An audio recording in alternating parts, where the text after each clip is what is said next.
Paalala sa mga tagapanood, ano, ito yung lagi nyo yung tandaan pag may mga gas-gas na may groove na mahina na kumapit yung primary clutch nyo. Ito.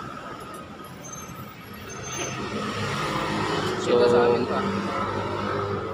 bawasan yung power. So, bantayan nyo yan lagi. Ito pag na dumikit na sa bakal, palitan nyo na to. Pero ito okay pa to. Pero ito wala na, may tama na to. So, umpisa na yan siya na magda-dragging. Wala lang power to. Pahina na yung pwersa ng motor. So, meron din akong tips sa inyo. Bantayan nyo to, huwag naubot. Yan na. Pag nalaglag yan, bantayan nyo yan lagi. So, may position to tama. So, bago ko ikakabit yung lining, tuturo ko na sa inyo to. Hindi, iba. Smash lang. May sinasabi sa akin doon, meron daw siya eh. May nakita niya eh. O, di padala ko na lang yan. Tawig naman. Diba to? Raider J ang parehas nito.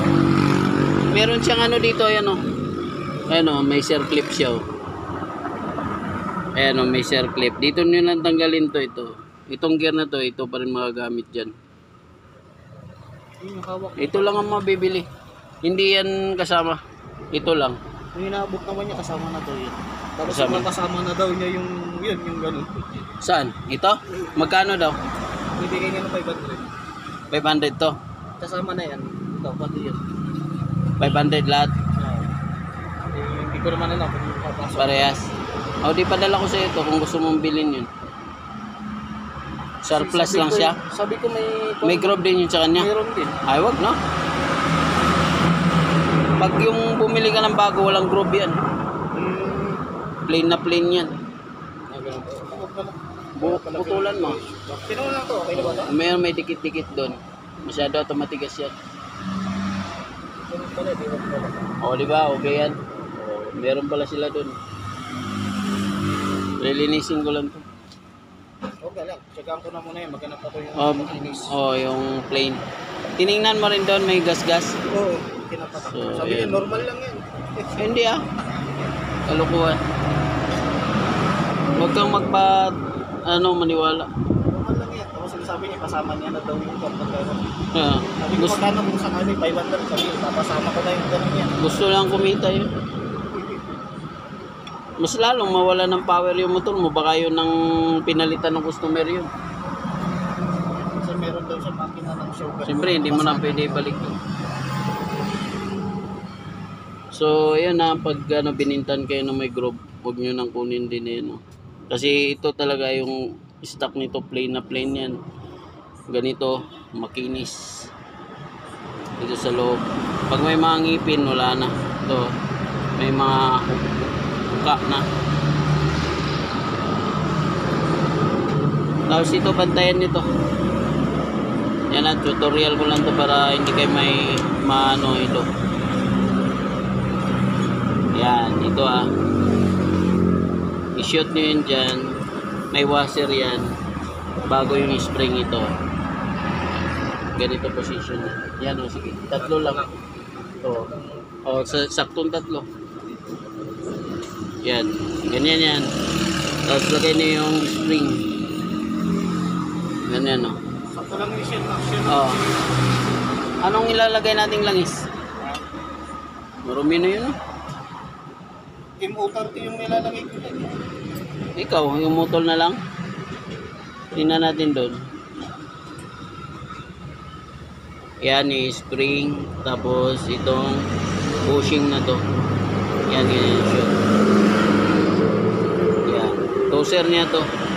Para dito. Tapos huwag malaglag to ah. Pag nalaglag to wala. Baklas kayo ulit. Yan ganyan. Dapat i-shoot nyo. Bantayan nyo to lagi. Yan.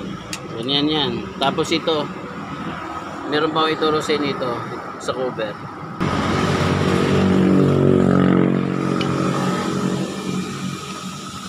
Ito, bantayan nyo to. Ito ah. Bantayan nyo to. na sintro siya dyan. Dahil pag hindi sintro yan, sigurado mangangamuti kayo pasok. Pag nakaganyan yan siya, mahilo kayo, tutukot yan doon sa dito sa bushing na yan. Ito, dito sa bushing na to, tutukot siya. Kaya ito dapat sintro siya, ganyan siya.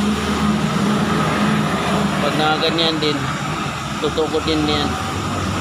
Yan, ganyan. Tutukot yan.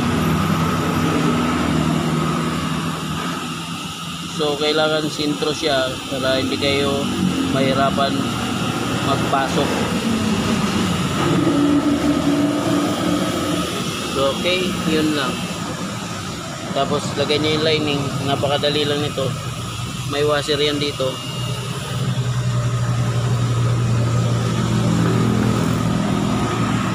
Bago yung hub, may washer na malaki ito. Washer.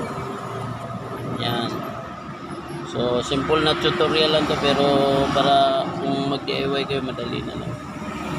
Tapos, bago to hub yan. Yung clutch hub na yan. Itong pares na to. Yan. So, paglagay, una yung lining plate. Ito. Sunod. Yung pinaka last lining. So, okay. So, yun lang. Maglilinis muna ako. Hanggang dito na lang. Sa mga washer pala, tigda dalawa yan siya. Yan, tigda dalawa. Yung out nito ay yung nakalubog sa loob. Yung payong sa labas. Okay, yun dito na lang. I'm an icon, man. My girl about a 10. I should fuck her.